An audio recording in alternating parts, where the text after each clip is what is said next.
আমি আসলে সহজ সরল মানুষ। আমার পক্ষ থেকে শুধুমাত্র জামায়াতে ইসলামের স্বার্থে এবং ইসলামী ছাত্র শিবিরের স্বার্থে, শহীদ ভাইদের স্বার্থে আমি শুধু জনগণ, এলাকার মানুষকে বুকে নিয়ে থাকার জন্য চেষ্টা করেছি। এই উপজেলার মধ্যে দ্বীনি আন্দোলনের বানিয়ে জামাত 1976 সালে প্রেসিডেন্সিয়াল নির্বাচনে মাদারে মিল্লাত ফাতেমা জিন্নার নির্বাচনের পক্ষে সর্বপ্রথম বানিয়ে জামাত সৈয়দ আবুল আলা মওদুদী রহমতুল্লাহ আলাইহি বর্তমানের লোহাগাড়ার বর্তরিয়া স্টেশনে উনি ভাষণ রেখেছিলেন 1976 সালে। এইখানে পদার্পণ করেছেন আমাদের সাবেক আমিরে জামাত অধ্যাপক গোলাম আজম রহমতুল্লাহ আলাইহি। এইখানে আঘাতপ্রাপ্ত, বাধাপ্রাপ্ত হয়ে জনসভা ছাত্র গণজমায়েত করেছিলেন তৎকালীন ইসলামী আন্দোলনের নিখিল পাকিস্তানের নাজিম আলা আমাদের সাবেক আমিরে জামাত শহীদ মওলানা মতিউর রহমান নিজামী রহমতুল্লাহ আলাইহি।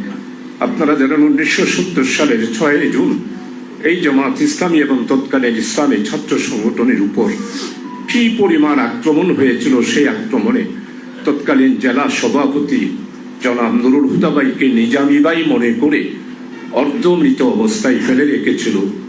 প্রায় 3000-এর বিশাল আলেম উলামাদের এই মিছিল তছনছ করে দিয়েছিল এই হাসিনার ফ্যাসিস্ট সংগঠন আওয়ামী লীগ এবং ছাত্রলীগ আর বামপন্থীরা।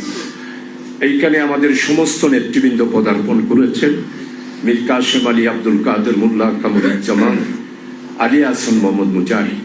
প্রিয় ভাই সব, আজকে আপনাদের খেদমতে আল্লাহ তাআলার কাছে দোয়া করছি, আল্লাহ তাআলা আমাদের একটি ছোট্ট সংগঠনকে, মাননীয় প্রধান অতিথি আজকে ফুলে ফলে আল্লাহ তাআলা আজকে প্রতিটা অঞ্চলে জামাত ইসলামীকে একটি ইসলামী আন্দোলন হিসেবে দেশের জনগণ 1979 সাল থেকে গণভিত্তি আমাদের এই এলাকায় আলহামদুলিল্লাহ 1979 সাল থেকে একটা গণভিত্তি অর্গানাইজেশন হিসেবে দেশের জনগণ জামাত ইসলামীকেই ভালোবাসেন, ইসলামী আন্দোলনকেই ভালোবাসেন।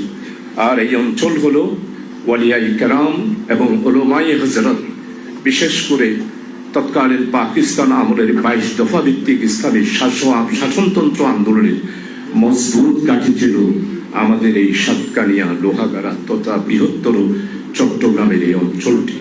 প্রিয় ভাই সব, আলহামদুলিল্লাহ রাজনৈতিক বক্তব্য আমাদের প্রধান অতিথি রেখেছেন। আমি প্রিয় ভাইদের কাছে অনুরোধ করব